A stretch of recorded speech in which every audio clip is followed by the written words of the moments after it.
Hey guys, welcome back to my channel. This is again your mommy Spike.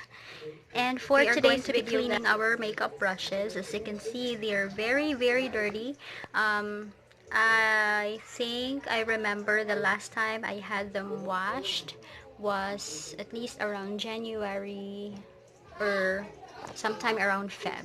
Yeah, so I've been using these, and if you look at it, they're now very dirty. If you don't clean them, they will have germs and bacteria. So it's very recommended that you wash your makeup brushes, guys. Don't leave them hanging in there, and just keep using them every day.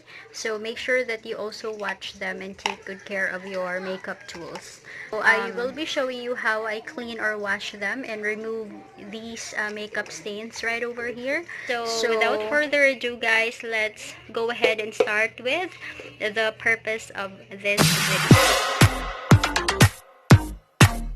Just going to use an available jar right here. Well, it's not actually a jar, but it's a bottle of coffee or milk tea from Wucha. So fortunately, I was able to keep it. So I'm just gonna go ahead and pour hot water in here.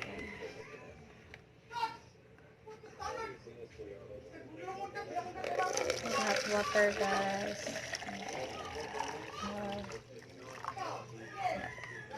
Okay, so that's hot water.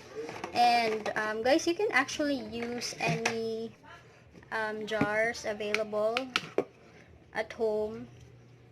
So I'm just using a clear one so you can see, and this is kind of hot. Yeah, and then I'm just going to add in a soap. I will be using a liquid soap. The one I have available right now is this Palmolive body wash. You can also use a liquid soap, dishwashing liquid soap, because it is antibacterial, or any liquid soap that you have available at home, guys, na antibacterial. But for now, since this is the only one I have available, so I will use this, and this is going to be fine.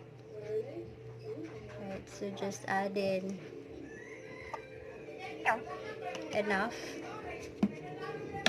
Okay, and I'm just going to be using one of the brush to mix that.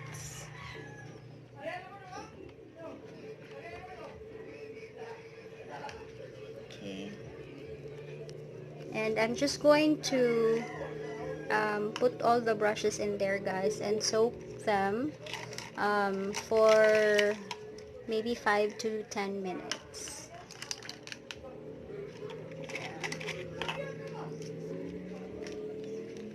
There. Oops. Yan. Oops. Okay.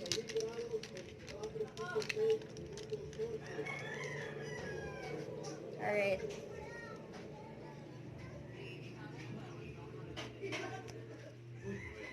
Yan, nakasoak na siya, guys. So, yan. So, I will just leave that, guys, for a few minutes.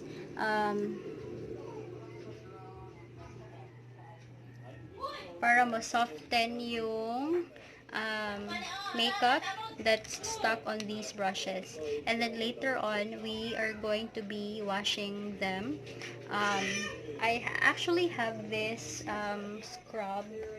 I've had this for a long time already. I just found them online sa Shopee. So this is like a rubber or silicone brush. So it's like an egg, half egg. Yeah, brush egg or something. And then it's very soft. It's like, it feels like rubber, but I think this is like sort of a silicone texture as well. So we will be using this if in case there are this is only optional, guys, by the way. So we will be using this later if in case merong mga dirt na hindi matanggal from the brushes. So this is only optional. If you don't have this, guys, it's fine. So, we'll be right back, guys. As soon as na-soften na yung mga dirt from the brushes, and we'll just leave them on for 10 minutes, mga ganun. Alright, see you later. So, it's been soaked now for more than 10 minutes, and some of the dirt has been removed. So what I do next is, so let's just get one brush. Yan. So hindi pa siya masyadong natatanggal, guys. So what we do is, so I use the soap and this brush egg that I showed you earlier. The soap that is very effective so far for me sa mga na-try ko na mga soap. Other soap does not remove the dirt. It may, but just very little. So I think the most effective, guys, is a Kojic soap. So this is a Kojic soap, guys. And this is available in Watson's. Merong mga, basta marami nito sa groceries or supermarkets, so it's easier to find. So what I do is, I brush it on the soap, and I just massage the brush like that, and that's going to remove the makeup products that's mostly soaked here.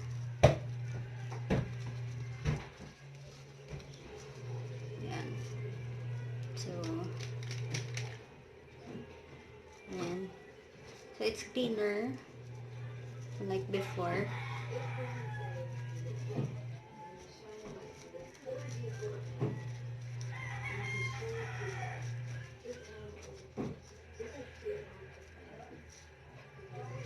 And some people, guys, would use a soft brush and, or comb and brush the bristles of the brush. But I'm not really comfortable with brushing them because I'm scared that it might destroy, since my brushes are not branded. They're just very cheap brushes. So I'm being very careful when I wash them. And since ako lang naman gumagamit ng mga brushes na ito, that's why I'm usually just, massaging it. And yeah, so now it's better than before, right? So mas cleaner na siya. And then, guys, if I have people who wanted my makeup service, so I always recommend that they give notice in advance, so that I can clean my brushes. That's actually the purpose why I need advance notice for those who would want makeup services, and I just give them for free anyways. So yeah. So let's just set this aside for now and continue this process with the rest of the brushes. Yan. Still very dirty.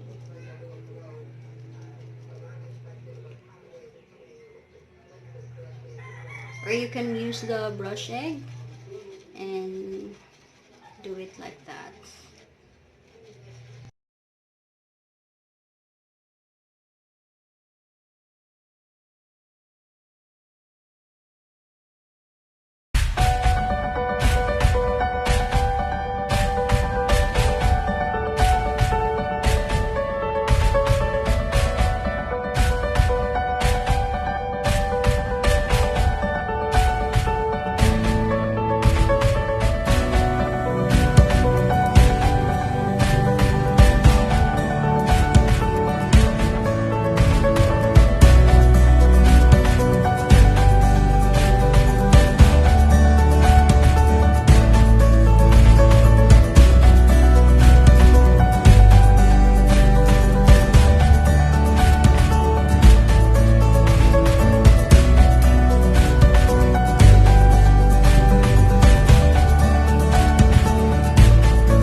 is clear, just like washing clothes.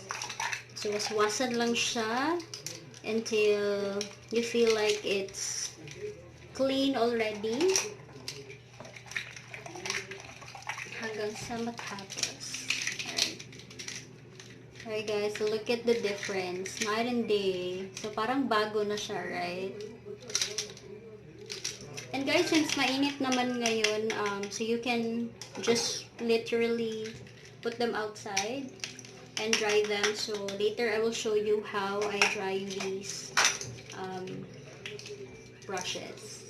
So yan guys, natanggal siya because I wash it and parang natanggal yung glue inside. So no worries because you can just actually put it back.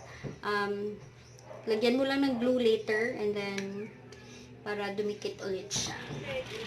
Alright guys, so I'm now at my porch and this is where I usually dry my brushes. So ilalagay ko lang sila dyan. And this is actually cover ng one of the cabinets ko but natanggal siya for some reason. So yan, and hindi na siya didikit. So I just line them up here. But guys, if you are in a hurry, pwede nyo naman siyang i-blower. But since I'm at home anyways, so ganyan lang. Diyan ko lang siya nilalagay until it's dry. Hindi ko siya binababat under direct sunlight guys. So I just leave it there for a couple of hours or until it's dry. Hangin sa labas. Nice weather.